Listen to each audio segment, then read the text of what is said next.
Então, boa noite, bem-vindos todas e todos. Filipe, passo aí para você o welcome.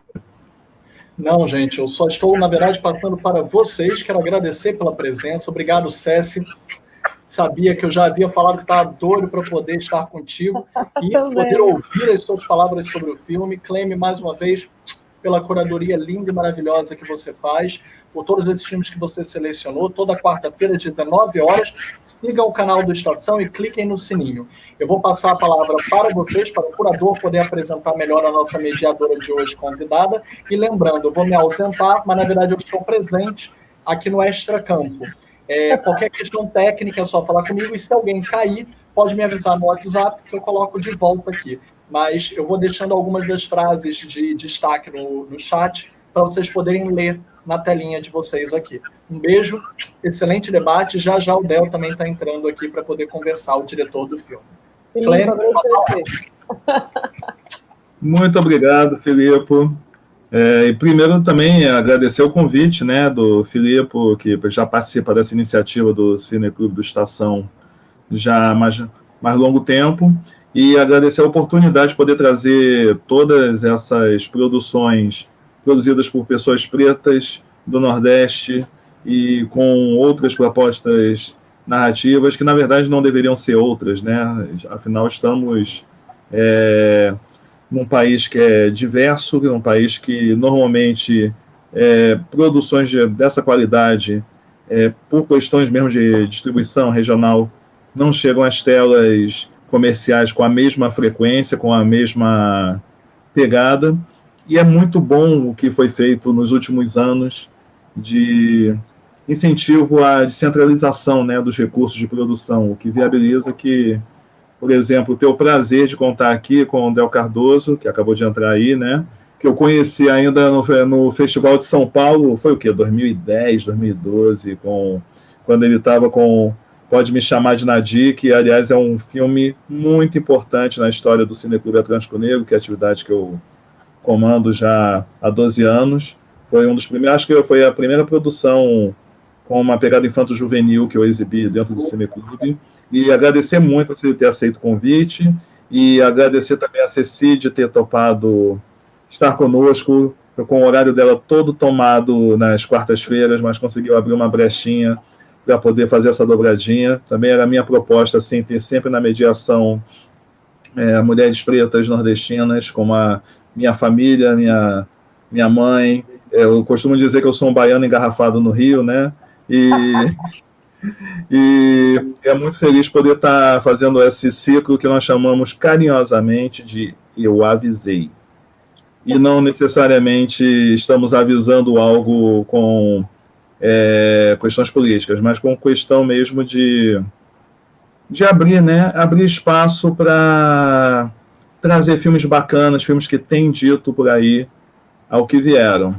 Então eu passo a bola de apresentação, de autoapresentação e de apresentação do convidado para a Ceci, que vai ser nossa mediadora. Eu vou ficar aqui só dando uns pitacos de vez em quando, fazer umas perguntinhas, se ela me permitir. E eu sou Clementino Júnior, não me apresentei, e fiz a curadoria com apoio, assim, do Filipe para essa sessão, nesse Novembro Negro. Então, muito bem-vinda, Ceci. Muito obrigado por ter aceito. Se apresente. Obrigada a você, imagina. Eu tenho que me apresentar. Assim, desculpe, é muito importante também, eu tinha pedido até mais cedo, né? Eu queria dedicar quero dedicar a sessão do dia de hoje, até porque estamos discutindo potências pretas, potências periféricas, visões de mundo insurgentes, e não tinha como fazer essa sessão hoje sem mencionar a partida do nosso querido Cadu Barcelos, um cineasta que que tem uma trajetória muito curta, porém muito bonita no mundo do audiovisual, na vida do pessoal que produz audiovisual no Rio de Janeiro, que está no Brasil, e um sonho que foi interrompido pela violência da cidade, mas que o legado fica como exemplo para tantas e tantas outras gerações que estão sendo formadas. Tem muito a ver com tudo que a gente está discutindo aqui. E bem-vindos, e vamos pedir luz para ele, assim que os deuses da projeção sigam a trajetória dele apontando um outro horizonte. E muito obrigado pela presença de vocês. Vamos continuar com o debate. Cleide, você vai ficar aí, né? Bom. Ótimo. Muito a tempo, realmente, você ter feito essa homenagem. Ainda bem que você se lembrou. Antes mesmo de me apresentar, eu queria fazer coro com essa homenagem que você fez ao Cadu Barcelos, porque tem muito a ver justamente com o que a gente assistiu hoje, né? Você desliga seu microfone, Cleide, você está dando interferência aqui no meu, desculpa. Obrigada. Tem muita pertinência com um filme que a gente viu, né, e que a gente vai discutir. Porque é mais um corpo negro que tomba, né? É mais um corpo negro que é exterminado, que é aniquilado. É mais uma cabeça de negro que, com todo o seu brilhantismo, com todo o seu potencial, com toda a sua potencialidade, com toda a sua vida e sua vivacidade, que é aniquilada, que sai de cena por conta da violência.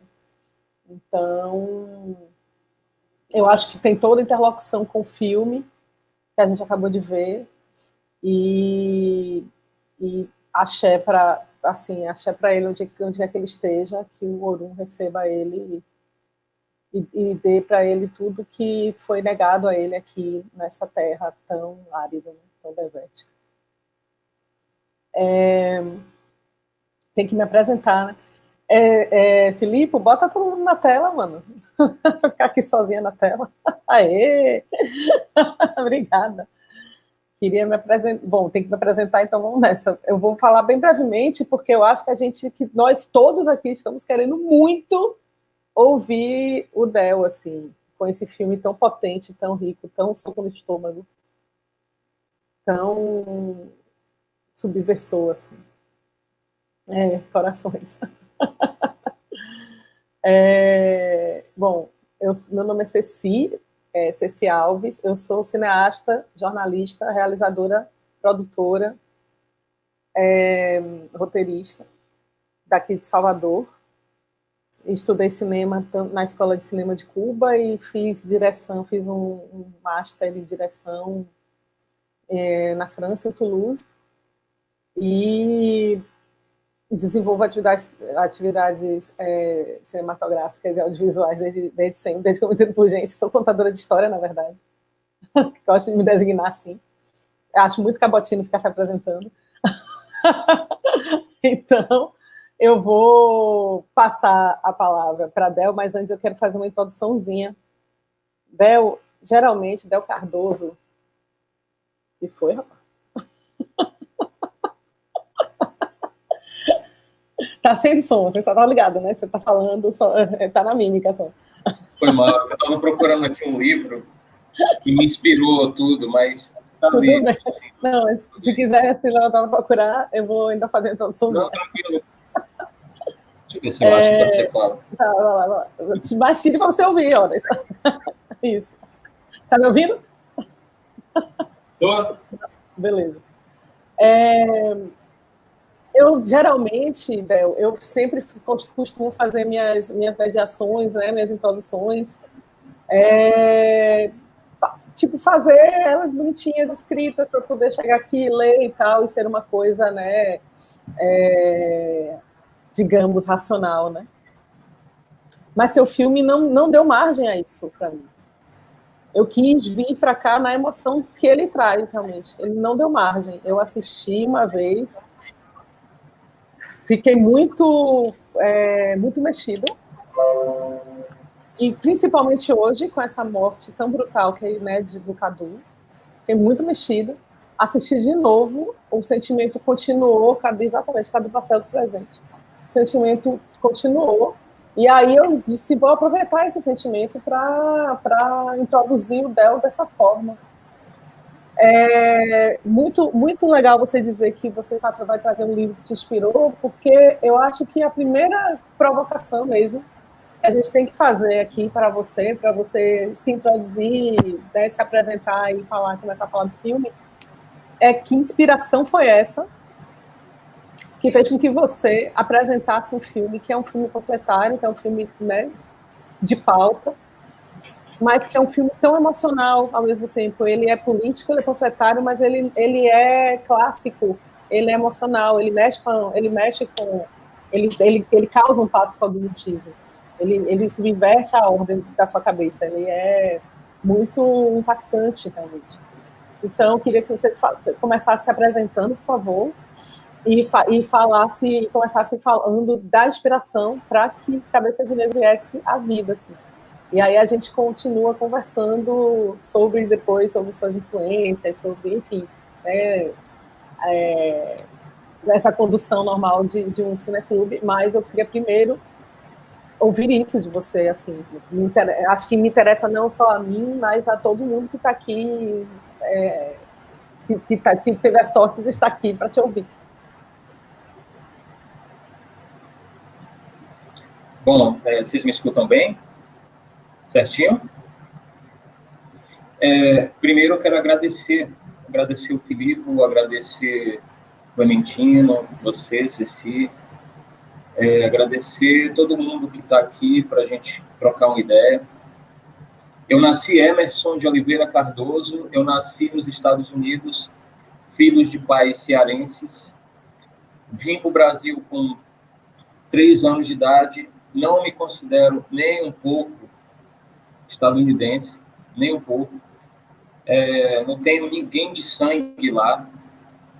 Todo o sangue meu é daqui, concentrado no Ceará, com alguns no Rio de Janeiro, onde eu também morei por 2 anos, na Vila da Penha, procurando emprego e só levando na cara, sem nada, assim, e praticamente minha experiência no Rio de Janeiro, ela foi muito rica para minha vida, apesar de terem sido só 2 anos, porque eu não consegui um emprego, eu jogava bola ali na Vila Cruzeiro, eu ia para o baile da Chatuba, com a galera do Ipase, na Vila da Penha, ali perto do shopping Carioca, que eu morava.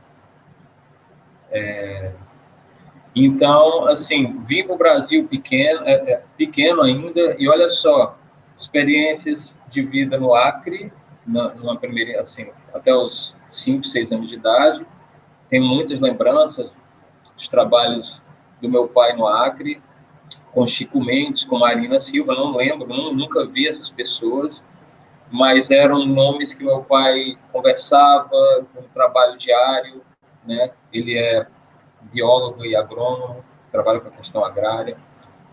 E essas coisas começaram a moldar o pequeno menino, né? O pequeno Emerson, Mercinho, né? Que a família chamava. Esse apelido dela eu vim ganhar depois, eu vim ganhar no cinema, né? Estudando cinema, porque tinha outros Emersons na sala, e o meu sobrenome de Oliveira virava Del nos Estados Unidos. Lá não tem preposição para nome do meio. Então, toda documentação que saia com meu nome, saia Emerson Del Cardoso, aí ganhei esse apelido, né? Mas, voltando para o filme, é difícil, sabe? As pessoas me perguntam muito como que surgiu, de onde que surgiu, e eu lembro mais de... É um caldeirão de coisas. A criação, ela é muito misteriosa, né? Tem vários livros sobre o processo criativo, é muito misterioso. Eu acho que é muito do que nos molda no caminhar, na trajetória de cada um e cada uma, né? Vocês devem passar por isso na hora de uma criação, né? É muito do que a gente traz, é muita coisa inconsciente, de consciente mesmo, que eu lembro, foi da segunda passagem minha nos Estados Unidos, quando eu já tinha uns 8 anos, que meu pai voltou para lá para fazer um doutorado, e que a gente morava num bairro predominantemente negro e latino, ali na Carolina do Norte, que é um estado no sul, apesar do nome, fica no sul dos Estados Unidos. E lá eu me aprendi negro. Talvez demoraria um pouco esse processo aqui no Brasil, dada a minha miscigenação, né? Talvez demoraria um pouco mais, não sei, é um mistério. Mas lá eu aprendi desde cedo a minha condição de preto. Pela galera que andava comigo, pela galera que se aproximava de mim, pela galera que não se aproximava tanto, pelos ônibus da escola, que eu nunca me esqueço, pô, com 10, 11 anos você se lembra de muita coisa. E uma coisa era nítida, nítida. Eu estou falando de década de 80, tá, gente? Eu tenho 44. Uma coisa que era nítida, tinham 2 ônibus para ir para a mesma escola. Um ônibus só de preto e latino e um ônibus só de branco. Eu estou falando de década de 1980, no estado do Sul.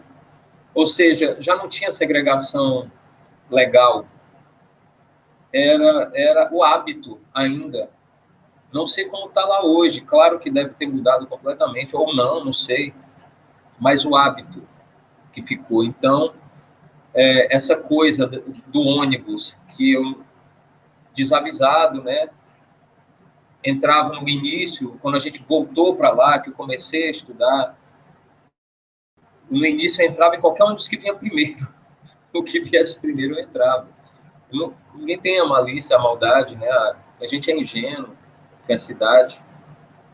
Mas eu percebia os olhares no ônibus branco e o Brasil, o ônibus preto era o Brasil da minha lembrança de então, de gente alegre, de gente brincalhona, e o ônibus branco era um ônibus frio, não sei, frio, de olhares, de tensionamentos. Então, o ônibus que me lembrava o Brasil era o ônibus que eu queria pegar. Então, eu tinha 11 anos por aí, então isso me trouxe questionamentos que com 13 anos ou 14, voltando para o Brasil, isso traz uma maturidade. Eu não era um menino de 14 anos, com uma cabeça de 14 anos, eu acho que eu amadureci muito. O que é ruim. Eu queria ter 14 anos, com 14 anos, brincar e tal, mas muito questionamento. Pai, por que isso? Pai, por que aquilo? Pai, por que nos Estados Unidos é assim? Por que aqui no Brasil é assado? Coisas que me inquietavam, sabe? E que quando eu entro na faculdade, depois, eu era um barrilzinho de pólvora, questionando tudo. E eu acho que, como todos e todas aqui já foram questionadores, e isso não faz de mim nada de especial, não é? A fase de questionamento. O Saulo tem recorte de autobiográfico, então? Tem traços autobiográficos? Não sei, talvez inconsciente. Acho que sim, sabe? Eu não fiz um filme para ser eu, não. Até porque eu escrevi o Saulo me baseando num menino chamado Alan, que é um menino que é poeta, que é um articulador extremamente tímido. Como é que um cara é tímido e tão respeitado e articulador ao mesmo tempo? Esse mistério me interessava muito. Então, o Saulo é o Alan que existe, que quando viu o filme e eu me encontrei com ele lá nas áreas, ele me deu um abraço, sim, um abraço demorado. Ele conseguiu passar para a pedagogia, está cursando pedagogia. Mas quando eu escrevi o Saulo, foi para o Alan secundarista, que eu conheci numa escola pública lá do bairro onde eu moro. Eu digo, o meu bairro, eu não estou morando mais no meu bairro. Eu tive que me mudar, mas o meu bairro é lá, entendeu? Então, não foi consciente, assim, o Saulo não sou eu. Eu não pensei nisso. Talvez tenha coisas ali que eu tenho em comum com o Alan, que eu me vejo talvez no Alan quando eu era da idade dele, enfim. Mas isso é muito secundário. O Saulo é o Alan, né? Eu troquei os nomes, enfim, para não ficar tão na cara. E o livro que eu comecei a ler há muito tempo atrás e que me deu pano para manga esse livro aqui que eu ganhei de um professor meu lá nos Estados Unidos, que foi meu orientador, que era um Pantera Negra. E ele só veio revelar para mim que era um Pantera Negra no último ano, de tanto eu falar dos Pantera Negra. Ele viu o meu fascínio, querendo entrevistar, querendo entrar em contato, e aí ele me revelou. Tanto que eu achei que era mentira, até ele me mostrar a boina, me mostrar a carteirinha da época. Ele hoje deve ter os seus 80 anos. Então, esse livro aqui ele me deu, um livro sobre o Huey P. Newton e o Bob Seale aqui. E aqui esse livro eu li, anotei, e com certeza esse livro, tanto que eu falo muito nos Panteras Negras, no filme, com certeza esse livro é uma inspiração. O Café da Manhã, que o Saulo menciona lá na sala. Então, é um dos livros que ficou mexendo aqui na minha cabeça. E, claro, trazendo isso para uma realidade nossa, brasileira, cearense, nordestino, e que todo mundo se identifica de alguma forma. Porque as nossas cidades, os lugares para os pretos, para as pretas, nas cidades, são muito semelhantes. As escolas para os pretos, para as pretas, para os brancos pobres, são muito semelhantes em todo o território nacional. É aquele lugar onde você é jogado.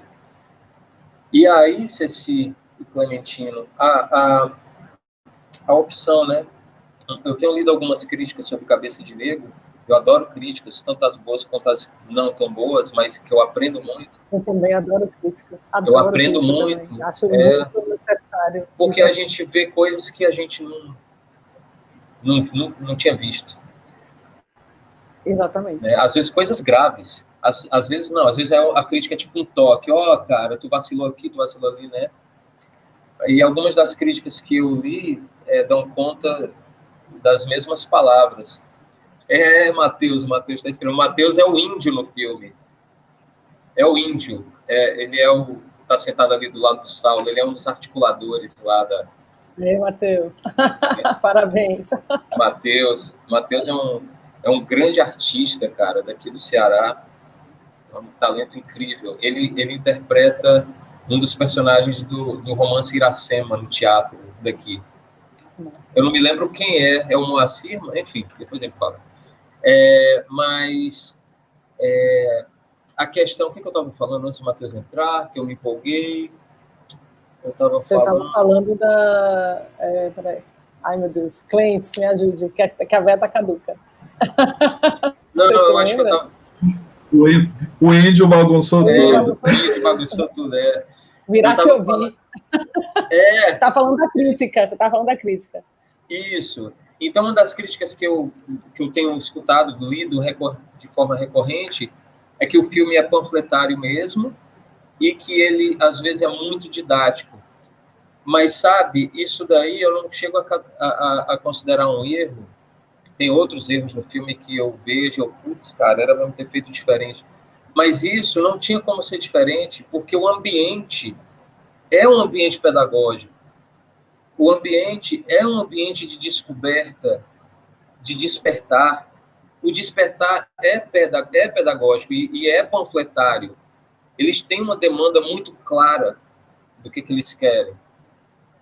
Então, quando eu escuto essas críticas, eu não tenho muito o que fazer, porque o filme tem essa natureza, né? Às vezes eu escuto como elogio também, mas muitas das vezes eu tenho escutado como crítica. Eu tenho alguns problemas com alguns momentos de direção de atores, que eu acho que eu vacilei, mas ali era eu, naquele momento, naquela pressão, né? Eu acho que o filme tem uns momentos fracos, sabe? Que eu poderia muito melhorar demais. A culpa minha, assim, de direção de ator, que eu fui, nos primeiros dias de filmagem, eu estava frio, depois eu fui pegando a própria manha, né? Aquelas cenas iniciais do filme são também dos primeiros dias de filmagem. Eu estava meio frio, assim, depois você pega a manha, aí a coisa vai, né? Aí a coisa vai, se sente, aí a coisa vira um corpo, né? Mas ele foi feito para ser um filme clássico, compreensível, porque ele tem um endereço. O endereço é a juventude preta da periferia brasileira, das periferias brasileiras. é a juventude indígena urbana, que também faz parte dessa categoria de oprimidos. O endereço também é uma minoria branca dentro das periferias, que também passa por tudo, né? Claro, as chances do branco pobre ascender, historicamente, estatisticamente, são maiores do que pretos, indígenas, das periferias, né? Por questões históricas, por questões estruturais, mas também são vítimas também de opressões de classe. Então, o filme tinha um endereço, era essa juventude, e eu não podia fazer um filme por exemplo, de experimentação de linguagem.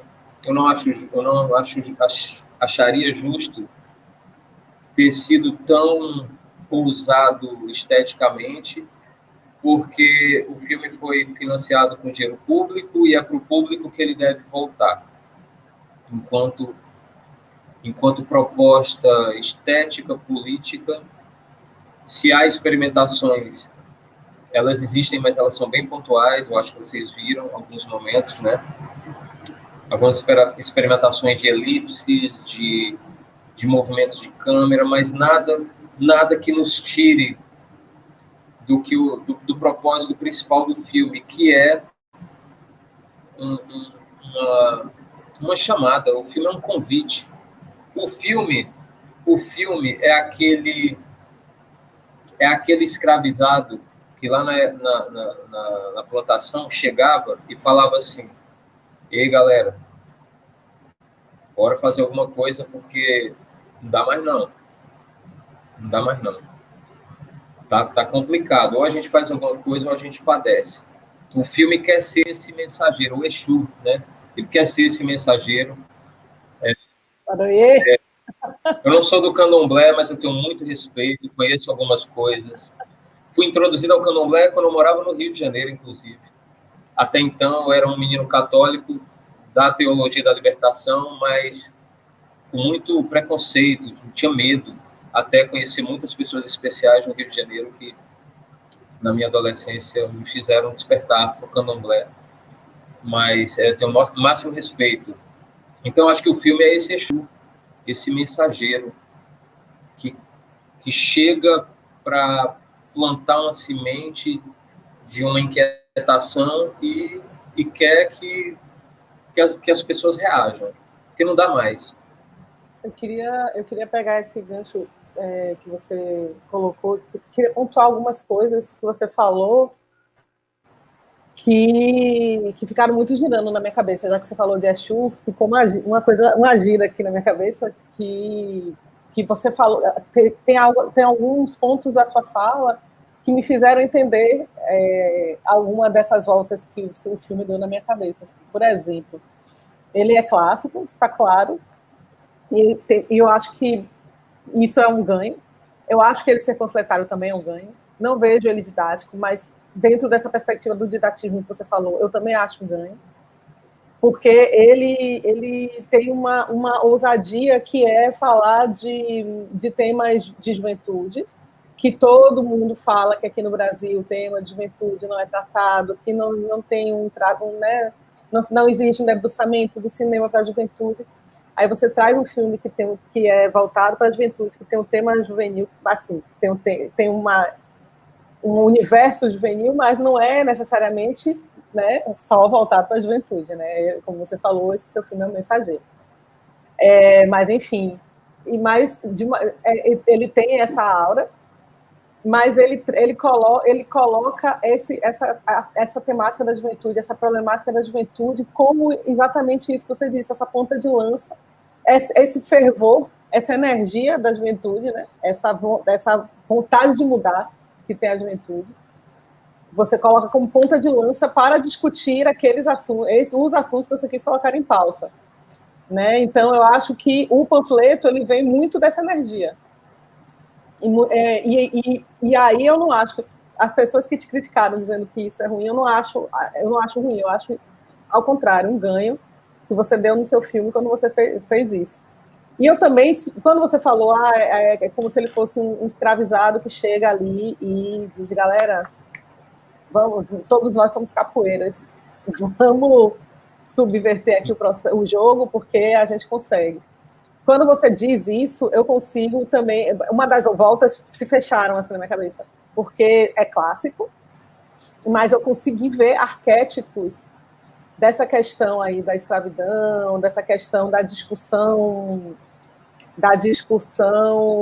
racial, muito delimitados, assim, como se fossem os personagens de comédia dell'arte que todo mundo abre a boca para falar, esse é o fulano Arlequim, esse é não sei o quê, sabe? Eu consegui ver essa estrutura, mas dentro dessa perspectiva, dessa afroperspectiva que você está colocando, né, da escravatura, né, dessa mobilidade social, e dentro dessa cultura que você está, né, que você estava embebido, que é a cultura norte-americana, que tem essa estratificação de uma forma muito presente, né? Como você falou do ônibus. Tem o negro latino, você deu a sorte, né, narrado de ser negro e latino nos Estados Unidos.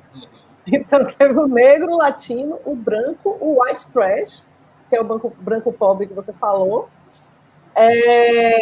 e as populações autóctones, que estão todas ali, tipo, partidas e nos seus lugares, e a gente consegue ver também isso refletido no seu filme. O white trash é o white trash no seu filme, mas ele se arroga o direito de chamar o preto de macaco, que é uma coisa brasileira, e que é uma coisa brasileira da escravatura. Né? É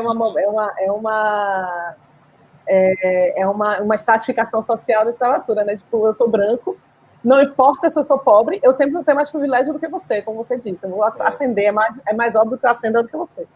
Então, por esse privilégio que eu tenho, e você coloca isso no filme, né, que são os negros que são expulsos e tal, por esse privilégio eu posso chamar de macaco. Eu achei sensacional o filme, o ponto sem retorno do filme ele ser chamado de macaco. Eu achei isso. E você estava discutindo várias outras coisas, mas o ponto de convergência era ele ser chamado de macaco. Isso, para mim, isso me contemplou, você não sabe quantas. Até porque eu tenho um documentário que eu estou produzindo agora que se chama Dia de Macaco, justamente para as pessoas contarem quando foi o seu Dia de Macaco. E aí, dentro disso, dentro de todo esse caos, dentro de todas essa estrutura, né, que você monta, que tem essas estratificações muito marcadas, tem o Capitão do Mato, que é o feitor, o Capitão do Mato, que é a personagem Walter Ré, que é Walter, que ele está fazendo lindamente, e que ele tem um drama de consciência no final, né? Sim, lá sim. no filme. Ainda bem que você notou, pouca gente fala dele. Ele é fundamental. Ele é fundamental, nossa. Quando apareceu ele ali como amo de chave da senzala, eu disse, mano... E tem também... E aí você fecha tudo muito de uma forma... Essa engrenagem toda de uma forma muito competente, assim, com uma mão muito firme, quando você coloca o papel da imprensa, que é o papel da estigmatização, que é uma mulher branca, não por acaso, que é o papel da estigmatização, né, que constrói a imagem do negro como problemático, como o outro que se droga, como o outro que não merece oportunidade. Isso, para mim, foi muito tocante, assim, eu fiquei muito comovida assim, com isso, muito chocada, assim, de impactada. Assim, é chato a gente ficar analisando, né? Porque parece que a gente está perdendo a graça. Mas eu queria só trazer esses pontos de discussão, que na verdade são pontos de discussão. Você pode dizer, você está louca, nada disso. Não. Jamais. Acho que até vai ser enriquecedor. Mas eu queria trazer esses pontos de discussão porque isso demonstra muito também porque você falou que você não faz experimentações. Mas, assim, essa maestria de linguagem e essa experimentação que você colocou, como, por exemplo, quando você abre aquele canvas e coloca imagens projetadas, né, que isso é uma experimentação também e tal. Quando, isso tem uma coisa que você deve ter, tá careca de ouvir, você não aguenta mais, eu tô até com vergonha de falar. Não, mas porque eu acho que todo mundo já falou isso para você. Que o filme tem grandes... tá lastreado um pouco em algumas coisas da estética de Spike Lee, né, como, por exemplo, a revolta no final, me lembrou muito Infiltrados na Clã, o final com o documental e tal. Então, assim, esses pontos que eu identifiquei são muito refrescantes e renovadores do trato do tema negro, ou do negro tema, ou do negro vida, né? Eu prefiro falar do negro vida. Mas foram muito bem colocados no seu filme e, assim, dá um frescor novo a isso que a gente está fazendo no Brasil agora, cada vez mais, graças a Deus, que é trazer a temática negra dentro de uma perspectiva negra, de fato, né? Dentro de uma afro-perspectiva, mas que se debruça nos cânones, que repensa os cânones, que refaz os cânones, que reelabora, que, enfim, que rompe tudo, quebra tudo, faz de novo, enfim. Só queria... isso mesmo. Foi as gírias que deram na minha cabeça. Eu queria que você comentasse, né, um pouco dessas coisas que a gente colocou, que a gente trouxe. Mas antes, eu vou passar a palavra para Clemes, para tio Clemes. Que tio Clemes... Meu querido, tem uma pergunta. Na verdade, vou fazer só... Na verdade, vou fazer só um complemento, né? Que tem a ver com o comentário final dela também, que quando ela menciona que a referência em Spike Lee, eu vejo também muito essa coisa do... Sempre que eu dou aula de cinema, eu falo sobre os filmes do Spike Lee, é que os filmes do Spike Lee é aquela história das curvas dramáticas, né? Dos pontos de virada, tudo mais, que o Spike Lee ele vem numa linha reta, assim, um ângulo de inclinação muito baixo e de repente dá um pico, aquela montanha-russa gigante e o bicho pega nos minutos finais. Você, quando já... Tá, mas onde é que vai ter o conflito? Sabe, o bicho pega. E aí, uma coisa que me encantou muito... Basta. Tanto da questão visual como na questão dos diálogos, é a palavra. O uso da palavra, você tem um cuidado nesse filme muito bacana. Eu já tinha comentado contigo sobre o plano que os alunos saem da sala e ele resolve que vai ficar na sala, ele está de costas e tem a frase slogan da Escola da Educação em diálogo com a... Tem muita informação subliminar que vai sendo jogada ali para quem quiser pescar. E tem essa coisa de como é o uso da palavra. Eu cheguei a conversar contigo também sobre a memória do dia que Dorival encarou a guarda, né? Que quando ele chega, ele afronta assim, né? Que aquela coisa... Sim.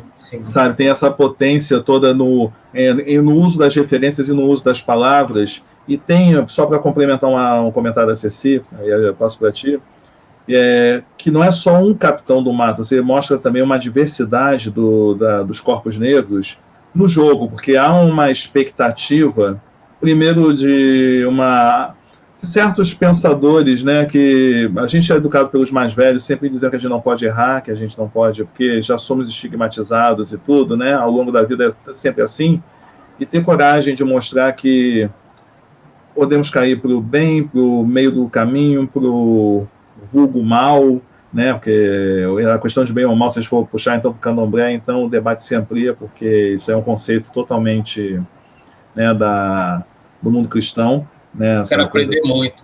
Eu preciso aprender muito com o candomblé, cara, sobre isso.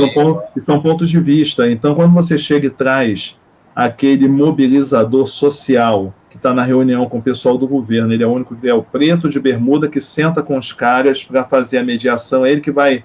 É o preto que vai fazer o serviço sujo que os brancos não querem fazer, de ir lá trazer o diálogo antes que a polícia venha com o pau, né, os famosos 3 P's que a gente vivia no período da colonização da plantation, né, do pau, pano e pão. Então, vai o mediador primeiro com o pão, né, para ver se rola um bate-papo, você que é da mesma linha e tudo. Então, é interessante como você trabalha todas essas camadas num filme que é papo reto.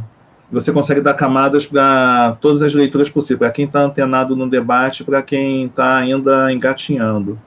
E aí, falar um pouquinho sobre essa questão da palavra, do uso da palavra também. Você falou tanto da literatura, mas sem cair no lugar comum de que só porque é influenciado no livro, de que não.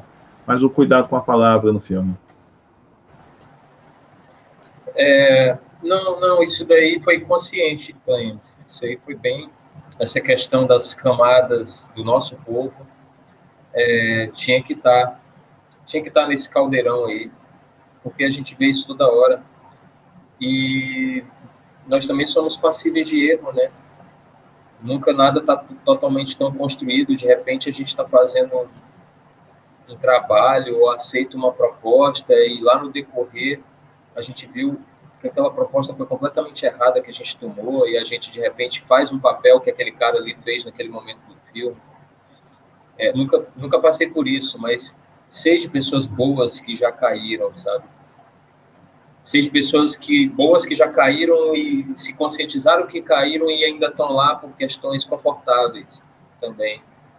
Que é mais confortável ser o preto no meio dos brancos privilegiado, o único preto, aquela história, eu sou o único preto aqui, eu sou a única preta aqui, né? Os privilégios que isso traz. A meritocracia, né? A dita, né? Eu sou preto, mas eu mereço, né? Tipo... Isso, né? Então, isso daí, sim, foi pensado, foi bem pensado. A questão da palavra é que talvez tenha sido inconsciente. A questão do slogan da escola, e aquilo ali foi bem do momento que eu estava escrevendo o filme mesmo, aquela questão ali, o slogan da escola ali faz uma referência à disciplina e a ponte para o futuro, né? A disciplina é a ponte para o futuro. A ponte para o futuro era o projeto do Temer. Era o projeto de colocar o Brasil na ordem que descambou no que está hoje, né? Então, a tal da ponte para o futuro, que eu estava indignado na época, a Dilma tinha acabado de cair, a porcaria da ponte para o futuro, que estava sendo apresentado pela imprensa, por todos e todas lá. Aí aquilo ficou, a disciplina é a ponte para o futuro. Pô, isso aí vai ser o slogan dessa merda dessa escola. E aí, a partir disso, cara, não dava mais essa ponte para o futuro aí, que, na verdade, nos jogou para trás, nada de futuro ali, né? A questão do Spike Lee, eu vou te contar. O Spike Lee é uma referência, não tem como fugir. Ele é uma referência para todo realizador e realizadora preta hoje no mundo, eu acho, porque é uma referência de sucesso no meio, é uma referência de quem chegou e continuou sobrevivendo daquilo, de fazer cinema, de construir um corpo de trabalho consistente, preto, né? Como talvez, eu acho que, eu tenho que dar uma olhada, mas eu acho que ele tem sido, na história do cinema negro norte-americano, eu acho que ele é o mais prolífico em termos de fazer um filme a cada 2 anos. Um filme a cada 2 anos. É um Woody Allen preto. Então, não tem, eu acho que não tem no mundo uma referência de uma produtividade tão grande quanto o Spike Lee. Então, não tem como ele não ser uma referência para o povo preto. Não tem como ele não ser. Mas a questão, eu fui educado também vendo os filmes do Spike Lee, porque Panteras Negras e Martin Luther King me levaram a Malcolm X, que me levaram a Spike Lee, que me levaram... Spike Lee falava muito em Blaxploitation, diabo é Blaxploitation, vou lá ver a trajetória do Blaxploitation, o que era genuíno e o que virou uma apropriação. O que era genuíno durou muito pouco no Blaxploitation, foi ali com Melvin Van Peebles, né? Sweet Badass Songs, foi um marco, né? Mas aí depois Hollywood se apropria e aí, enfim, tem algumas coisas, né, interessantes, mas o resto é bem estigmatizadora. E aí que isso me leva ao LA Rebellion, da Julie Dash, do Charles Bournet, que é uma referência muito grande para mim. E só depois que eu vou para a África. Só depois que eu vou para a África, eu ainda estou indo. Cheguei agora na África, entendeu? Em termos de cinema, cheguei agora na África. Porque eu estou apaixonado, assim, eu estou completamente apaixonado pela Sarah Maldoror, pelo Mad Rondo, através da Janaína Oliveira. A Janaína Oliveira, né, aí do Rio, que eu fiz um curso com ela, e, nossa, cara, a Sarah Maldoror eu já tinha visto o Sambizanga, mas ver com outra perspectiva, trazida pela Janaína, e por outras coisas, nossa, talvez o próximo filme vai ter coisas da África que talvez esse ainda não tenha. Esse, o Cabeça de Negro, é uma diáspora ainda. É uma voz de diáspora. Total diáspora. Engraçado, é muito curioso você falar dessa forma, porque existe um produto audiovisual brasileiro que pode se arrogar a ser um produto diaspórico, é seu filme. Porque ele tem muito dessa ritualística, dessa mítica brasileira, dessa mítica racial brasileira, esse caldeirão aí brasileiro, brasileiríssimo, mas ele traz também os elementos que constituem a sua alteridade, que são elementos de outros dos Estados Unidos, etc. Então, é de fato diaspórico, assim. E, assim, você está descobrindo a África, eu também estou super apaixonada. Eu descobri a África, por ser de Salvador, descobri a África há mais tempo do que vocês. Aí, Cleis falou aqui, descobri a África nos States, eu descobri aqui em Salvador com eles. Mas eu descobri o cinema africano com a Mostra de Cinemas Africanos de Ana Camila Esteves, e ela é uma estudiosa, né, muito rigorosa nesse assunto, e aí eu estou me aproximando cada vez mais e descobri uma coisa chamada Beyond Nollywood, que para mim é o que há de mais novo em termos de cinematografia no mundo atualmente. Assim. Eu te convido a se debruçar sobre esses filmes do Beyond Nollywood, porque, se você quiser... Eu posso nigeriano, né? Nigerianos, exatamente. Existe o cinema nigeriano, que é o Nollywood, e existe agora esse povo, esses novos cineastas, que estão fazendo um cinema que é subversor, assim, tipo, que está subvertendo essa lógica de Nollywood, que é uma lógica calcada no modelo comercial. Então, é muito interessante, eu convido, não só você, Clems, com certeza deve conhecer, mas eu convido não só você, pronto, você... Como é o nome? Como é o nome, Ceci? Beyond Nollywood. Beyond Nollywood. Bom, se Filipe, eu vou escrever aqui para Filipe colocar no chat do YouTube, Beyond Nollywood. Mas faz parte de um processo, porque em 97, quando eu saí pela primeira vez do Brasil, estava indo justamente para os States, para Washington, para procurar curso de audiovisual. Eu conheci Spike Lee no ano seguinte, que eu tinha desistido de fazer cinema e entrei na Escola de Belas Artes, querendo ser quadrinista e animador, né? E quando pintou a primeira oportunidade, fui para Washington, estava lá procurando cursos e nada do que não tivesse aqui, né? Foi uma decepção, porque eu ia fazer universidade nesses lugares clássicos. E quando eu começo a entrar em museu, eu encontro uma mostra de cinema africano com os Mani Sembene. No dia estava passando o Girl War dos Mani Sembene, eu pirei com o filme. Era uma época que eu falava melhor francês do que inglês, e de repente, quando eu vi, já estava no dia seguinte voltando para ver Mandabi, e depois fui ver filme cubano e comecei a dizer, gente, como é que esses filmes não chegam no Brasil? Eu até agora estava vendo os clássicos hollywoodianos que iam para a África filmar e estereotipar mais e mais e mais. Então, é um processo de descoberta que a gente vai fazendo, e às vezes a gente tem que... Ou estamos num momento que é possível termos as Janaínas, tendo toda a galera da pesquisa, das curadorias, trazendo, né, isso muito em função de este homem ter aberto os caminhos, né, a partir da criação do Centro Afro-Carioca e do Encontro Cinema Negro. Gente, falar em Jorge, eu adorei, desculpa te interromper, querido, mas é rapidíssimo, eu adorei essa dedicatória à Adélia Sampaio, primeiro e depois a Zózimo. Eu amei, me senti muito contemplada, porque, ai, que delícia. Obrigada por ter trazido essa potência que é a Adélia Sampaio e Zózimo Bubu para a sua dedicatória. Sim, porque aí tem tudo que a gente debateu, né? Só eles sabem o que eles tiveram que lutar num cinema tomado por um pensamento branco para conseguir, aos poucos, se estabelecer, cada qual à sua maneira, dentro das suas lutas pessoais, para poder serem referências para que possamos acreditar que é possível fazer. Mas aí, voltando a bola aí, Ceci pode retomar a trajetória. Tá ouvindo. Queria continuar te ouvindo.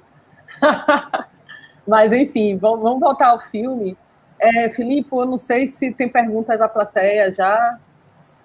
Povo. Olha o Saulo aí, ó. Olha o Saulo, Lucas Guilherme. Não, Grande eu ia falar... Lucas. Obrigada. Olha o Saulo aí. Pô, obrigado, Lucas. Pô, cara.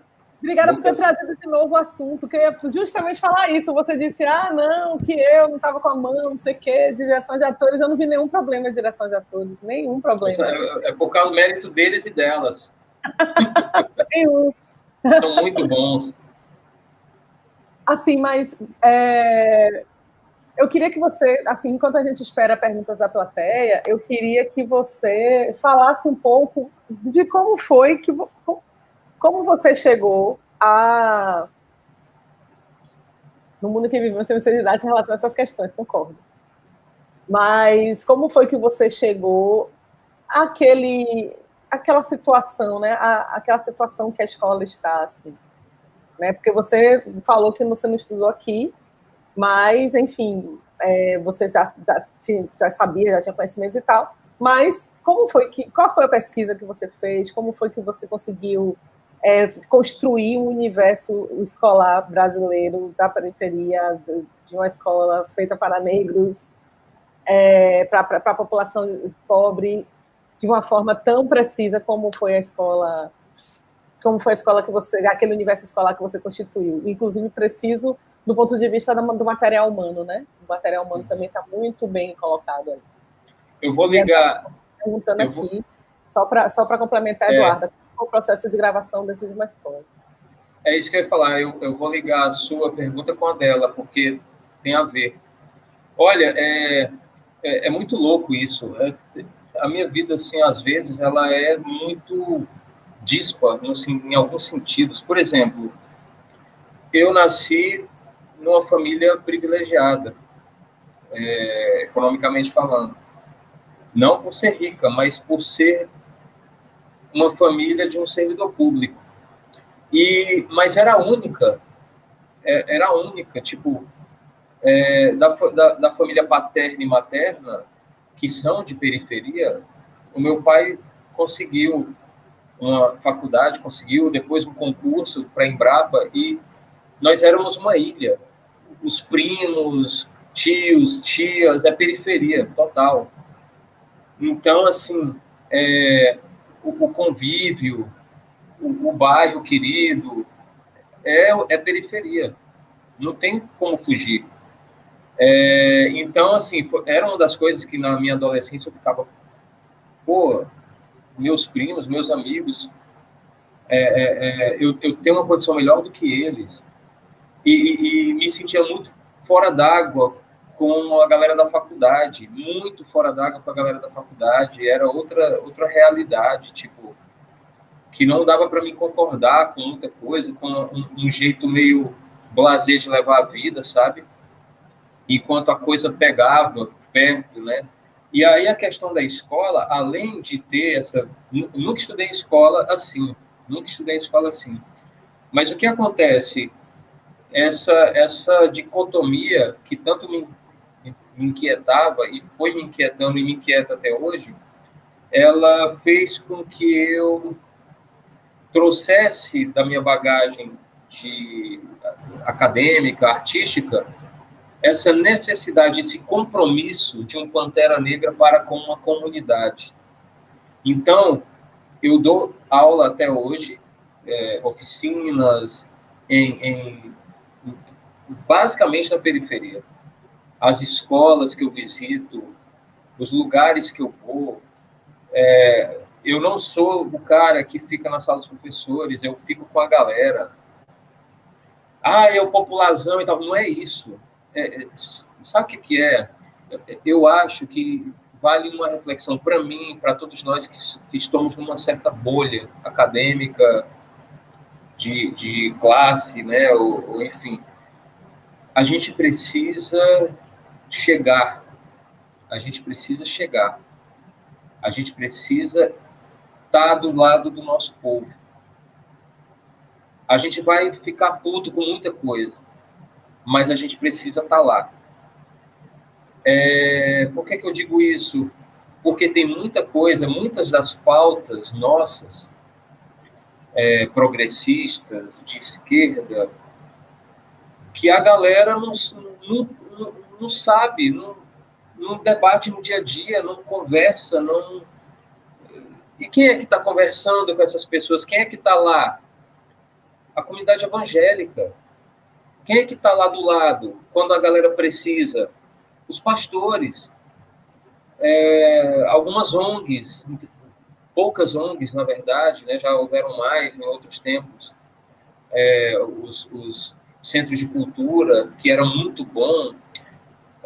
Numa década de 80, quem era que estava com a periferia? Era a Teologia da Libertação. Era o nascimento ali do PT, do MST. Quem era que estava com o povo do campo? Era o MST, Surgimento. Era a Teologia da Libertação, né? Que foi se apagando, foi rareando. E quem é que ocupa lá hoje? Os pastores.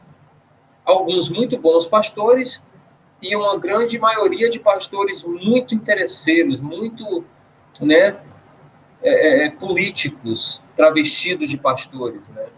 Então, a gente precisa chegar no nosso povo. A gente precisa estar lá dentro das escolas, brincando, ouvindo as brincadeiras. Tem muito machismo, muita brincadeira machista, que a gente, estando lá, envolvido, é mais fácil de dar um toque da melhor forma possível. Ei, brother, tu não tem mãe, não? Tu não tem irmã, não, cara? Ei, pô, tu não tem prima, não? Na questão do machismo, esses macacos que se fala tanto, que é o tema aí do filme, né? O cara chamar o de macaco, às vezes se escuta, está cada vez menos, graças a Deus e aos orixás, mas ainda às vezes se escuta, pô, macaco, e dói quando tu vê um preto chamando outro de macaco, cara. E é da nossa periferia. A nossa periferia não está debatendo algumas pautas que nós achamos que é regra. Ela não está debatendo gênero, que ainda é um tabu para a nossa periferia.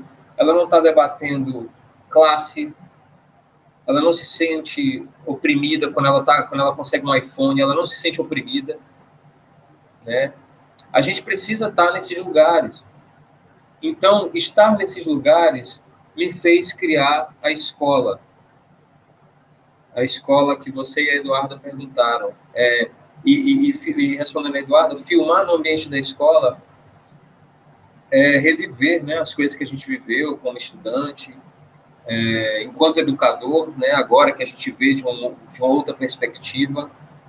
O fato de eu não gostar de estar sempre na sala dos professores é porque nós somos artistas. E artista é um radar.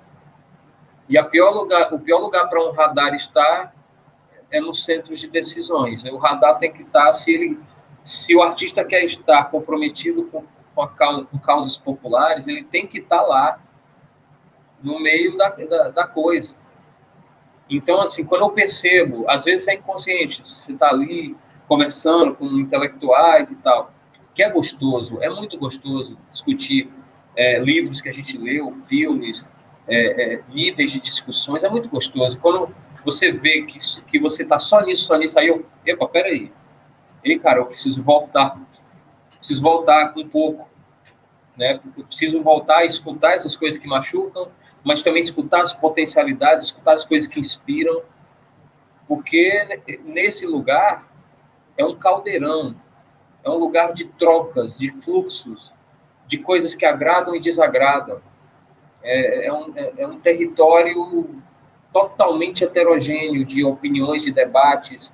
O cara que o cara que votou Bolsonaro, quando começa a falar, ele está falando uma pauta de esquerda.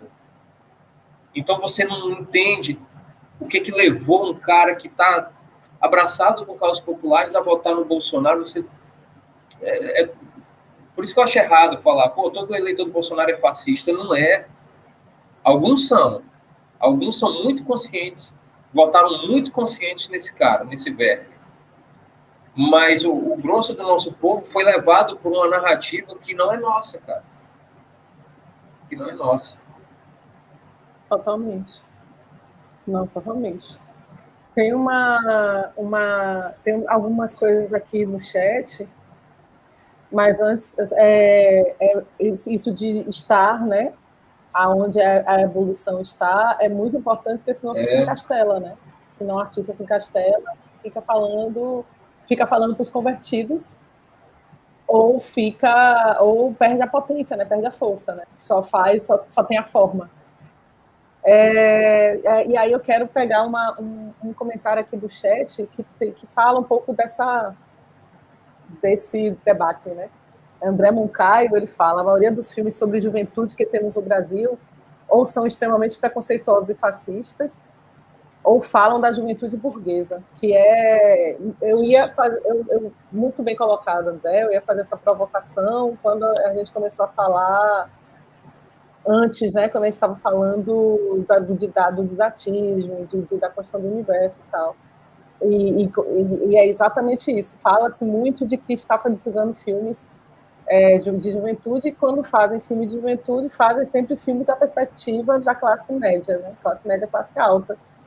Que Jean-Claude Bernardet já falava, né? Que o Brasil, o inferno é esse. Né? O inferno que faz cinema no Brasil é a classe média e a classe alta. Então, vai ser sempre a partir dessa perspectiva. Mas, Felipe, você quer jogar outra pergunta aí da plateia? Aqui no... Pronto. Henrique Antum. Uma pergunta sobre conteúdo. O assassino do irmão do Saulo, embora mulato e violento, é cercado de brancos e recebe intensa simpatia dos dirigentes da instituição, ao contrário do protagonista. Eu queria pegar como você explica esse conluio entre instituição, autoridade e bandidagem, em detrimento de quem luta por melhorias na vida das minorias. Isso é um debate, eu queria pegar essa pergunta dele antes de você responder e falar uma coisa, que isso é um debate que é muito colocado, né, no filme, né, essa coisa existe uma coisa racista, mas a coisa racista é aquela coisa velada, né, tipo, está muito mais dentro de tá muito mais, não que seu filme seja isso, mas os personagens que são praticantes do racismo e tal, dizem não, é uma coisa social e tal. Né? Na verdade, falta acesso, na verdade, isso e aquilo. E eu queria, antes de você responder a pergunta de Henrique Antum, também te perguntar se você disse que tem uma formação católica. O nome Saulo é por causa disso, porque Saulo é o da guerra, né? Ele é um apóstolo articulado, ele é o 13º apóstolo, né? Articulado, que era guerreiro antes, que era um soldado, e que depois instituiu a igreja, né? Tipo, Então, eu queria saber se tem inspiração nisso e que você, por favor, responda a pergunta aí de Henrique. Não, o Saulo, Ceci, eu não sabia dessa história. Eu sou um católico daqueles péssimos de Bíblia, sabe? Mas o Saulo, eu falei que ele foi inspirado no Alain, na vida real, ele é Alain, e ele é poeta e um articulador, né? De dar uma chacoalhada quando as coisas não estão bem, de orientar manifestações, mas daquele jeito dele, assim, sem sair, assim, sem ser exclusivo, é um jeito bem peculiar. E pelo fato dele ser poeta, eu homenageei ele com o nome de Saulo, porque eu sou fã do poeta Saul Williams, do Islã. Se liga, Saul Williams, do Islã, que ele também é cantor de hip-hop. Gosto mas muito. Ele é mais conhecido pela poesia islã. Ele, inclusive, é ator de um filme chamado Al-Jurdui, que é um filme de um africano que me foge o nome dele, um filme de 2015 a 2016. Poxa, me foge. É senegalês. Senegalês. É do... Ih, gente, falhou, daqui a pouco vem. Que é um filme fantástico sobre ancestralidade, sobre, né? E o Saul Williams é o protagonista. E o nome Saulo vem do Saul Williams, que é Saulo é Saul em português. Mas vem daí. A história do Saulo que você está falando, você falando aí, eu do Alain Gomi. Alain Gomi, exatamente. Que é um franco-senegalês. Ele é franco-senegalês, né? Como a Mati Diop. Exatamente. E a pergunta do Filipe, tem como colocar de novo a pergunta do... Esqueci o nome dele? Henrique Antum. Sobre o assassino do irmão do Saulo, embora mulato violento, cercado de branco, você sabe. Na verdade, Henrique, ele... Na verdade, ele é vítima também. O filme o coloca ali para refletir na questão de que quando você decide, enquanto Estado, enquanto política pública, quando você decide não incluir, você não pode depois reclamar que o não incluído optou por caminhos, como o Racionais fala, o sistema, o efeito colateral do sistema. Isso é tão perfeito, isso que você vai dizer aí agora, mano. Isso é muito perfeito. Porque o Jailton, que é o rapaz que você está falando, ele é o efeito colateral do sistema racista, do sistema classista, do sistema burguês. E depois o que o sistema faz? O taxa de bandido e mata-o. Ou seja, existe um projeto nisso. Isso é um projeto. Você não convida para os centros de decisões, que a escola talvez seja esse primeiro lugar de formação. Você exclui, se ele não se adequa a um projeto pedagógico de manutenção de status quo, de manutenção de sociedade. E que bom para o sistema se esse cara não se adequa, porque ele, virando um efeito colateral, ele é aniquilado. E é a operação do genocídio negro brasileiro. O extermínio. Do extermínio.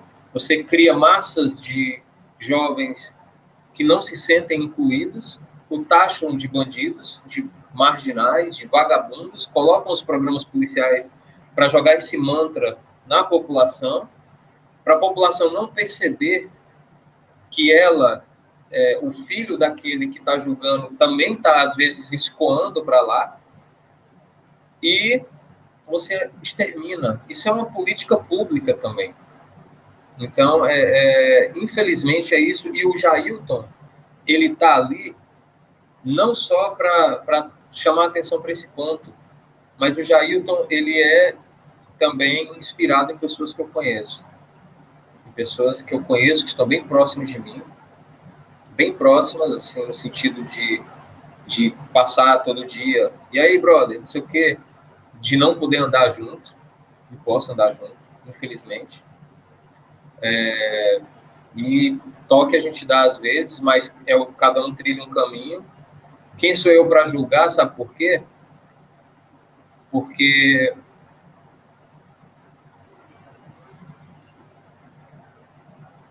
desculpa. Porque se eu não tivesse no lugar que eu estou agora, talvez eu estaria lá. Ou se eu tivesse vivo. Porque eu desisti já do cinema. Depois que eu fiz o Pode Me Chamar de Nadir. Eu desisti do cinema. Eu não estava conseguindo nada e o Breno, que está lá no filme da Nadir, irmão dela, na vida real e no filme, que está lá jogando videogame, foi assassinado, cara.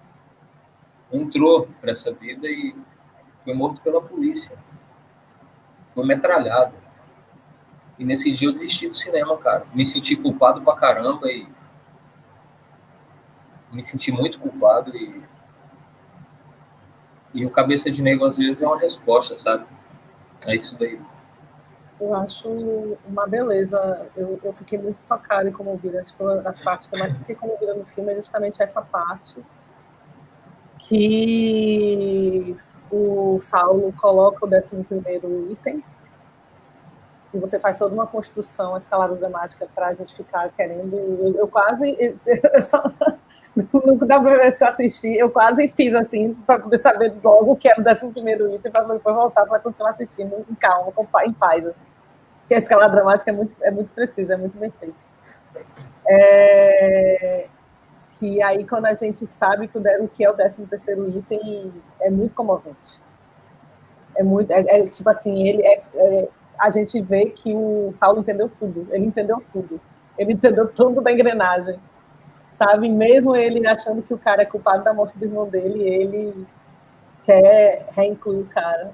Isso é muito... Eu achei isso muito tocante, assim, no filme.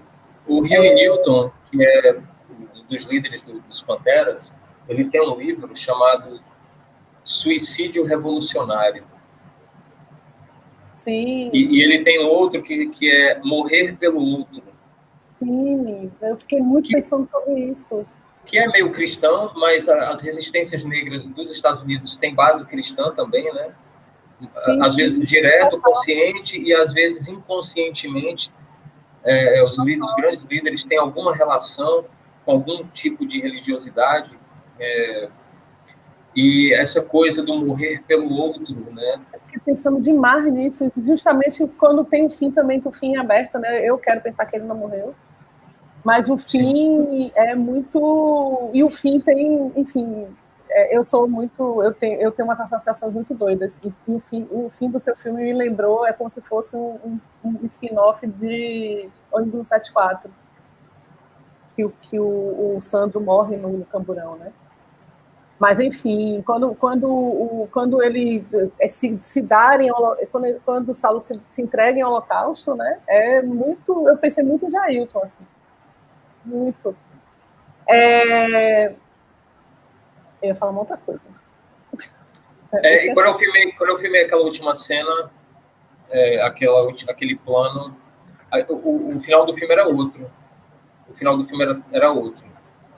Era um final... Depois que a gente assistiu editado, eu vi que não rolava aquele final que tinha. Era um final mais... ali, sei lá, eu não gostei do final que tinha, que foi filmado e a gente excluiu totalmente. Mas era o Saulo em casa e tal, enfim. Mas esse final foi feito na ilha de edição. Não estava funcionando, eu liguei para o Lucas. Lucas, está fazendo o que amanhã? Ah, estou de boa. Vou te buscar em casa, vem aqui que eu preciso gravar um plano só do teu rosto. E foi bem assim. Eu estou de olhos abertos, né? Tipo, foi um ano depois. Foi um ano depois das filmagens. Porque o dinheiro, eu não fiz tudo do jeito que, assim, um atrás do outro, um processo atrás do outro. Porque eu só fazia quando o dinheiro caía e quando as agendas colavam. Sim. Então, o dinheiro entrou no começo de 2018, através do edital longa, baixo orçamento afirmativo. Primeiro e último, infelizmente. Exatamente. O meu filme é um filme de política pública. Talvez, se não fosse isso, eu não estava nem aqui. Talvez eu tinha realmente desistido. E é um filme extremamente político e justificou a política pública afirmativa muito, muito lindamente. Quero fazer uma perguntinha. Rapidinho, peraí, deixa eu só terminar. Deixa. Rapidinho, não é porque eu me lembrei, senão eu esqueço de novo. Quando você falou dessa questão da exclusão e da exclusão proposital, da exclusão enquanto projeto político de extermínio, me lembrou muito, eu vou falar um filme aqui que é capaz de ser apedrejado, mas eu vou falar ele dentro dessa perspectiva, me lembrou muito Tropa de Elite, o primeiro, quando o Capitão Nascimento fala, quando André Matias está subindo o morro, o Capitão Nascimento diz, eu não sei como começa a história do baiano, mas eu sei como ela termina. Eu acho essa frase tão lapidar, desse projeto de extermínio. Então, eu acho ela tão basilada para esse filme de extermínio. Eu não sei, então pouco me importa como foi que baiano chegou naquela posição de vida louca, de bandido. Não me importa quais foram os problemas que levaram ele ali. Se foi a desigualdade social, se foi o Brasil partido, não me importa. O que me importa é que ele vai morrer. E vai morrer pelas minhas mãos, as minhas mãos do Estado. Então, é isso, né? Tipo, esse 2 pesos e 2 medidas da arte, né? Essa baliza da arte.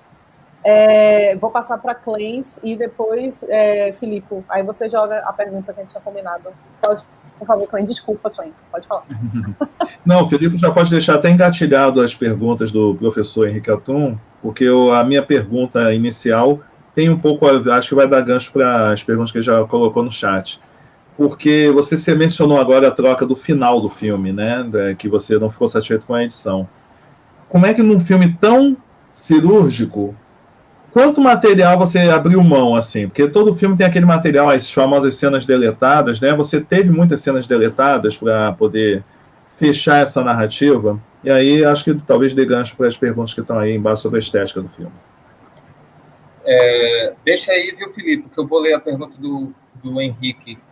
Mas rapidinho comentando sobre o que o Clens falou. Tem muita coisa deixada de fora, muita coisa mesmo. Alguns momentos que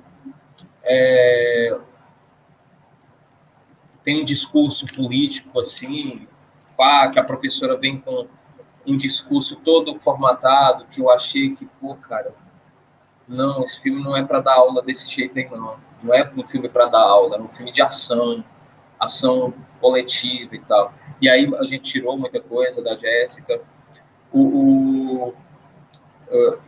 Aproveito e agradeço o montador, né, um Guto Parente, que é da cena do cinema daqui do Ceará, um cara imprescindível, foi fundamental, assim, teve um olhar. Eu aprendi com ele a confiar, a confiar e ficar tranquilo, aprendi com ele, porque a montagem, né, quem vem de uma trajetória de cinema independente quer fazer tudo, quer filmar, quer dirigir, quer montar, e esse filme, pela primeira vez, me colocou numa coisa de cinema industrial, no sentido de cada um no seu quadrado, porque a produção executiva determinava, cada um faz o seu melhor. E o Guto foi fundamental para debater comigo, tu acha que isso aqui funciona, cara? Não sei. Aí eu olhava, cara, botei de novo. Então o processo foi muito assim. E logo em seguida era fundamental que o nosso povo visse, assim, ainda dentro do laboratório, antes do filme ficar pronto, que o nosso povo visse e desse o toque também, porque a gente fica tão embebido ali que a gente tem hora que não consegue mais ter o senso crítico. Mas deixa eu ver aqui a pergunta do Henrique. Deixa que eu leio para você. Tá. Pergunta sobre estética. Henrique Antum pergunta. Pergunta sobre estética. Existe uma tradição do filme panfletário e da crítica dos cineastas panfletários aos estereótipos do filme panfletário. Que diferenças você vê na estética atual desses filmes? Olha, o cinema que eu aprendi a gostar, eu não tenho uma base cinéfila, sabe? Eu não sou cinéfilo, infelizmente, eu adoraria ser. Eu queria muito ser como o Filipe, cara. O Filipe saca demais, brother, de cinema. Não, o Filipe é uma enciclopédia, cara. Um dia eu chego lá, viu, Filipe? Um dia a gente conversa de igual para igual, tá? Um dia a gente conversa de igual para igual. Um dia a gente conversa de igual para igual, tá? Que é covardia. Mas o cinema que eu aprendi a gostar é o terceiro cinema, cara. Essa coisa do final, eu tinha terminado o filme, eu terminei o filme, as filmagens em abril de 2018. Eu comecei a ver o material e tá tudo pronto ali. O roteiro tá pronto desde 2015. Pronto assim, teve uns tapas nele, mas ele estava 70% ou 80% pronto. Teve uns tapas nele e tal. A troca de título, enfim. Mas quando saiu o filme do Spike Lee, Infiltrados na Clã, com aquele final documental, eu fiquei, caraca, vai todo mundo dizer que eu imitei o cara. Na verdade, o Spike Lee, como eu falei, é uma referência clara. Mas aquele final documental não foi por causa do Infiltrados na Clã. Que maravilha você dizer isso, porque eu super achei. Está no roteiro. Inclusive está no roteiro de 2015, é a prova. Spike Lee copiou, maravilhoso. Não é isso não. Não, eu sei, eu tô brincando. A fonte, talvez, eu acho que a fonte foi a mesma. entendeu? Que eram os filmes, os documentários do California Newsreel, os documentários do Black Panther, da Agnes Varda, e principalmente o terceiro cinema, o cinema latino-americano, Solanas, que nos deixou ontem ou anteontem, a La Hora de los Hornos, um filme pancada contra a ditadura argentina. E, cara, o jeito que o Solanas coloca ficção com documentário, os cinemas revolucionários, o Pontecorvo com a batalha da Algéria, são influências. Cara, o meu filme tem que terminar no real, ele tem que terminar no documentário, porque é isso que a estética que eu curto é essa, né? Algumas coisas do próprio Spike Lee mais lá de trás, como, por exemplo, um filme que eu acho, se não o melhor, é difícil dizer, o meu top 3 do Spike Lee é um filme, talvez não tão falado dele, que se chama Todos a Bordo, Get on the Bus, que é um filme feito 90% dentro de um ônibus. Adoro esse filme. E que no final, o final do filme é chegando numa marcha que aconteceu de verdade. A marcha dos homens negros. Uma marcha até sexista, né? Uma marcha só de homens negros. Isso é debatido no decorrer no ônibus. E assim, aquele filme é fantástico. Então, partir do real para voltar para ele é uma coisa que sempre me fascina. Talvez eu vá continuar fazendo isso. Talvez não, é a única forma que eu consigo criar. Mas talvez não mais colocando o documentário, porque talvez vire uma fórmula. Talvez eu preciso redescobrir como, mas eu parto do real e volto para ele. É o real que vira ficção e que volta para o real, saca? Eu não consigo criar de uma outra forma, pelo menos não por enquanto. Eu achei sensacional você trazer isso, porque é subversor bastante, e é muito legal você fazer esse percurso, né? Valeu, Henrique.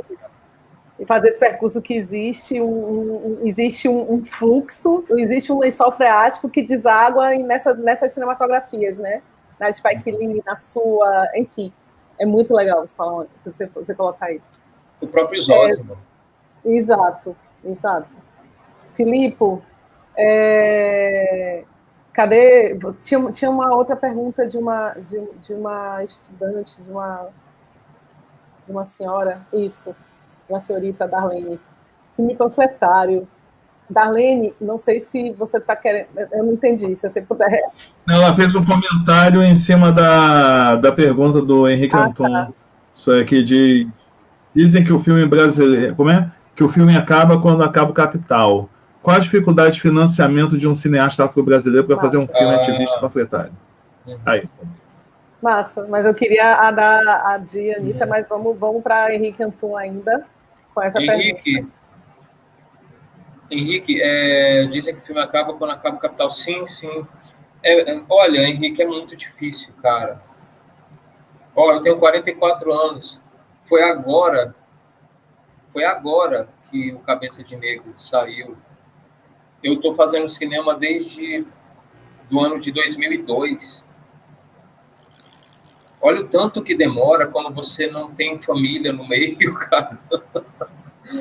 Quando você... Gente, eu sou privilegiado. Eu consegui estudar cinema sem ter que trabalhar.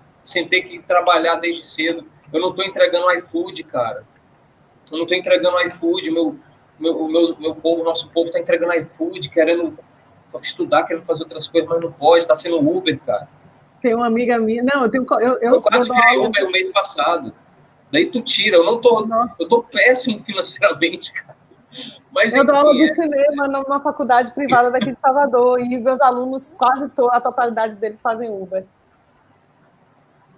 Sim, o Clementino queria falar alguma coisa? Sim. Não, que eu tô com 51, assim, sem qualquer founding. Só se founding. Só se founding, né?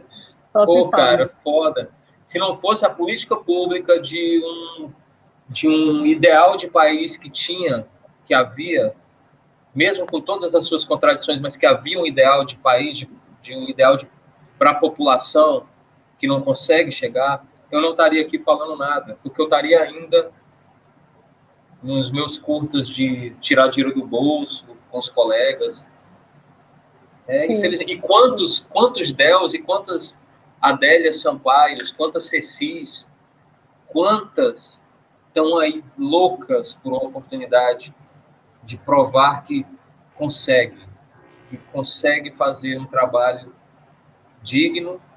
Nenhum trabalho é unanimidade, todos têm algum tensionamento, algum problema, mas dizer assim, olha, tá aqui, cheguei.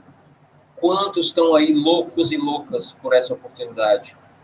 Entendeu? A dor que eu senti quando eu vi o Saulo sendo carregado foi justamente essa, assim, não só a dor dele estar morrendo, mas é a simbologia daquilo, né?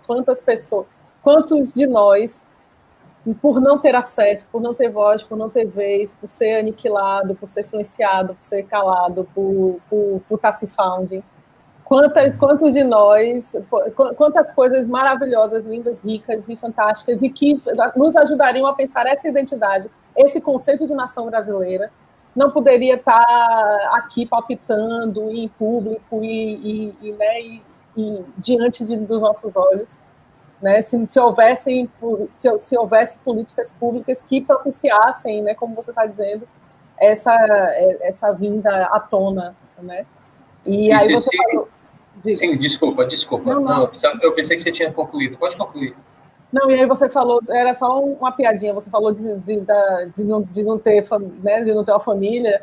Tem uma amiga minha, Gabriela Amaral Almeida, que é uma grande cineasta baiana, que mora hoje em São Paulo, e ela fala que ela queria muito ver uma palestra ela não, uma amiga dela diz a ela, e ela super concorda, que ela queria muito ver uma palestra de cinema de família, cinema de herdeiro, que juntava os herdeiros do cinema brasileiro para falar para a gente como é fazer cinema de herdeiro, sabe? Essa amiga falou de sacanagem, que ela está cansada de ver as pessoas falando como é difícil fazer cinema, que ela agora quer ouvir uma palestra de como é fazer cinema de herdeiro. Nossa, é o que mais tem. Né? É o que mais tem, exatamente. Mas o que eu ia falar é que eu tive uma questão no filme que eu fiquei até o último minuto, ainda na fase de roteiro, hora eu tirava, hora eu colocava, ficava, tomava banho pensando, cara, eu toco nesse assunto, eu toco nisso, eu não toco, cara, isso é problemático. Mas eu decidi deixar, e ficou no filme, que é a violência contra o corpo negro. Mas, assim, talvez tenha sido o motivo de lá em Tiradentes eu ter chorado com o aplauso da plateia, que é uma plateia altamente crítica, né? Mas foi um choro de alívio, ufa, entenderam, eu acho que entenderam. Porque o Saulo apanha no final e é levado. Você falou que ele é levado para o Camburão e me fez lembrar. São imagens que estigmatizam e que o nosso cinema, o cinema mundial, cansou de fazer com nossos corpos, né? E que vai lá eu de novo e faço. Mas eu pensei muito nisso, se eu colocava ou não. E aí eu pensei, eu preciso, se o meu propósito é fazer uma convocação, se o propósito do filme é fazer uma convocação geral para a tomada de ação, o ponto de culminância deve ser esse. Eu pensei, eu acho que tem que ser. Agora, como retratar isso é que eu tentei, de uma forma, uma decupagem anticolonialista. Eu não mostro graficamente ele levando tiro, apanhando, aquela coisa gráfica. Não. Né? Se tem isso, se eu vou ter que recorrer a um clichê que foi feito com nossos corpos, que seja uma vírgula perto de todo um parágrafo de uma contra-reação àquilo que é aqueles outros corpos engolindo quem está fazendo isso.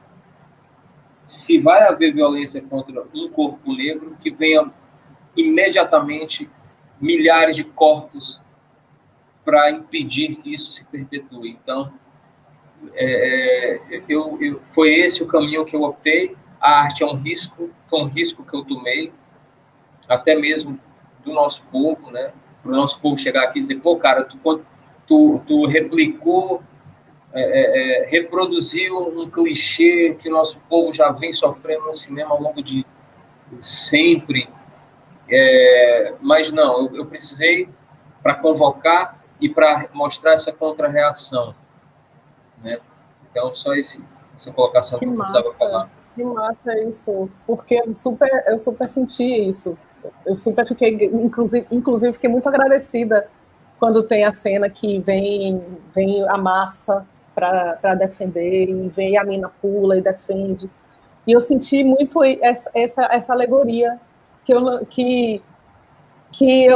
a gente é difuso, a gente não consegue ver a violência, a gente não consegue ver o que exatamente aconteceu com ele. E eu acho bonito isso, ser difuso, a gente não conseguir ver, porque aí abre para você pensar o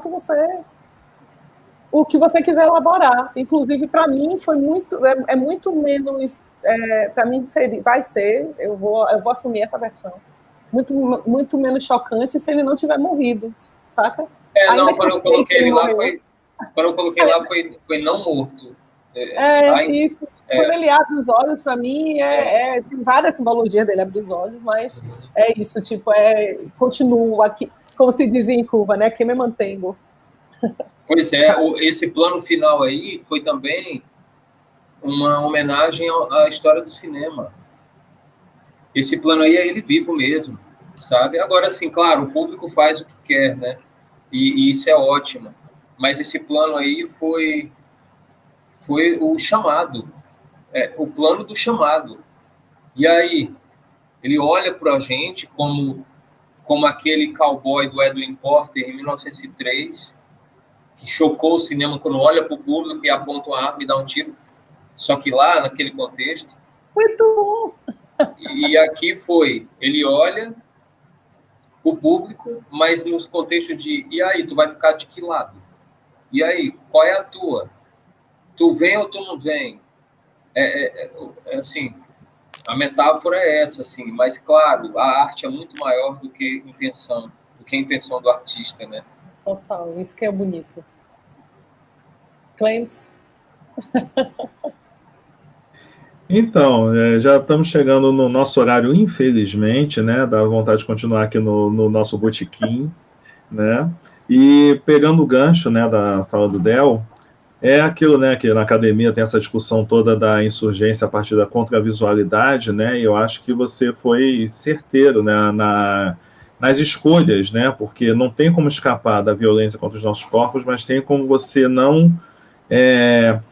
produzir provas, né? Porque as nossas imagens são totalmente contextualizadas. Vivemos um momento que a gente estava mencionando tanto assim as fake news propagadas por esses movimentos, e de repente, tá vendo? Ó, já tem até sabotagem aqui, até o tripé está querendo sabotar aqui. Mas Você falou de fake news, aí pronto. O tripé é do centrão, o tripé é do centrão. Mas aí tem essa questão de você não produzir provas, porque se usam até imagens de filmes para poder incriminar atores, incriminar uma série de coisas. Quando a gente produz imagem hoje em dia, quando a gente produz arte, um fragmento dessa arte pode ser totalmente modificada. Se não vira um meme engraçado, acaba virando uma coisa totalmente ao contrário.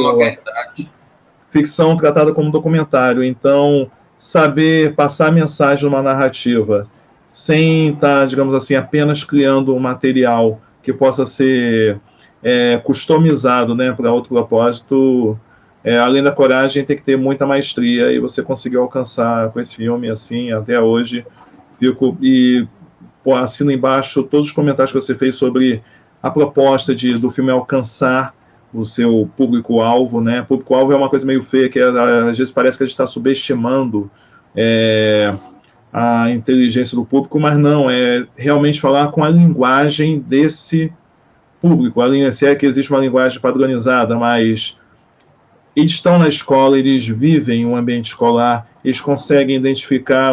Teve um comentário do Anton sobre a forma belíssima como você filma o ambiente escolar, né? Mas você poder também realmente trabalhar a fotografia, trabalhar o ambiente, inclusive uma coisa muito pitoresca, assim, que ninguém, não sei se alguém já comentou contigo.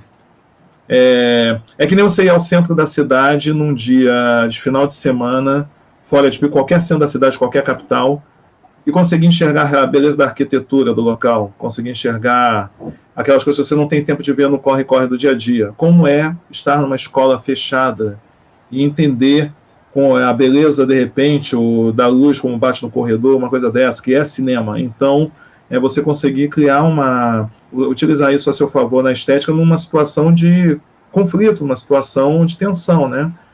Então, meus parabéns mais uma vez, assim, né? Muito feliz de estar acompanhando essa trajetória e ainda bem que você não desistiu do cinema.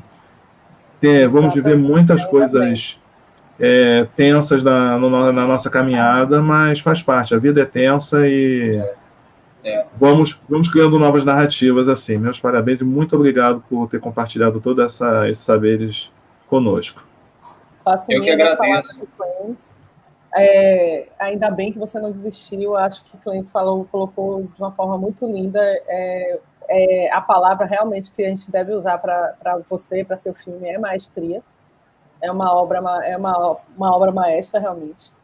Porque todas as intenções estão bem calculadas, estão bem colocadas, né? Tudo, assim... E as intenções a gente consegue refletir, elas estão em diálogo com outras coisas as quais você queria discutir, não só do ponto de vista da temática, mas do ponto de vista da linguagem também. Então, acho que é irretocável. E eu estou muito feliz assim, da gente ter discutido esse filme, eu estou muito feliz desse filme ter vindo a público e faço minhas também as palavras de Henrique Antum: viva as políticas públicas, né, que estão sendo vilipendiadas, né, estão sendo desmanteladas, mas viva as políticas públicas, por favor. Assim. E aí, com isso, eu queria que você fizesse suas considerações finais e agradecer muitíssimo a você estar aqui conversando com a gente e também queria agradecer a Clêncio e a Filipe a oportunidade de estar aqui discutindo uma obra tão majestática. Corações. Não, eu quero agradecer ao Filipe, agradecer ao Clementino, a você, Ceci, dizer que é uma honra estar aqui conversando com pessoas tão inteligentes, tão simpáticas. Eu acho que a gente precisa disso, né? Ser capoeira, lutar sorrindo, de certa forma. Não sei, vocês são pessoas simpáticas, que inspiram e que também são aguerridos nas causas, entendeu? Então, muito obrigado por esse espaço, obrigado por me fazer pensar sobre o que eu fiz, que não é toda hora que a gente está pensando sobre o que a gente faz, né? Quero muito conhecer mais do cinema do Clementino, do seu cinema, Ceci. Depois vamos ver se a gente troca, se a gente compartilha, tá? A gente precisa conhecer mais dos nossos próprios trabalhos, né? E é isso, muito obrigado. Obrigado, Filipe, pelo convite, por tudo. Obrigado a todo mundo que está participando aí com as perguntas, o Henrique, a Darlene, a Eduarda, se eu não me engano, fez a primeira pergunta. Muito obrigado por tudo. E já estou escrevendo aí um segundo longa agora, com esse founding aí. Só se founding aí é complicado, cara. Que ótimo. Tomara que bom. Continue, por favor, prossiga, por gentileza, por favor. Valeu, gente. Obrigado, hein? E até quarta-feira que vem, né, que estaremos aqui com o Dia de Jerusa, com a participação de Viviane Ferreira. Ouvi dizer que talvez Tia Leia venha. Opa! Aí vamos discutir, sim, a história do cinema brasileiro, a memória viva, assim, a nossa grande maestra presente aqui. Estou muito animado assim com isso tudo. Filipe, vem dar o seu tchauzinho também aqui, por favor. Sim. O projeto da Vivi também foi da mesma política pública que eu e que o Gabito. Sim. Gabito, gente. Nós três. Adoro Gabito. Opa, gente, eu só tenho a agradecer mais uma vez e dizer que a gente está ansioso para confirmar a Léa Garcia semana que vem. Ainda não está 100% confirmado, mas a gente espera que dê tudo certo, com a graça de Deus. Vai dar. Vai ser um prazer. Eu só tenho que dar aquela lembrança que o Estação sempre pede para as pessoas se inscreverem no canal, clicarem no sininho para receber a notificação das próximas lives, dos próximos debates. E lembrando, como o Cleme falou, um dia com Jerusa semana que vem, e para encerrar no mês, o Até o Fim, de Glenda Nicásio e Ari Rosa, falando sobre o grande cinema do recôncavo baiano. Então estamos ansiosos. Camila Borca aqui, aliás, obrigado pela presença de todo mundo que veio, gente. Valeu, Camila. Por terem permanecido até o final, enriquecido. Camila é uma das maiores cinéfilas que tem, curadora também de festival. Ela botou debate fazendo jus ao filme Cabeça de Negro, filme nacional do ano. Valeu, Lipo, valeu, Clementina e todos os envolvidos.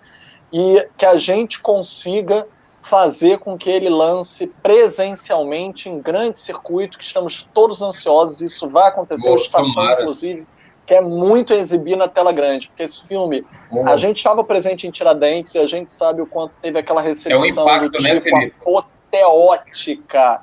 Eram longos minutos, mesmo após os créditos finais, sem parar de aplaudir. É aquele tipo de estádio. Pois é, verdade. Então, que seja distribuído, que seja lançado, vai dar certo, vai acontecer, e a gente só tem a agradecer. Axé. Só tenho a agradecer a todos. Ceci, obrigado. Você brilha intensamente, você arrasou. Obrigada, querido. Obrigada pelo convite, obrigada, Cleide. Obrigado por tudo, Felipe, e obrigado ao Estação. E salve o Cadu. Salve o Cadu. E salve o Cadu. Cadu presente. Cadu Barcelos presente. Cadu presente, gente. Cadu presente. Valeu. Obrigado. Sua gratidão.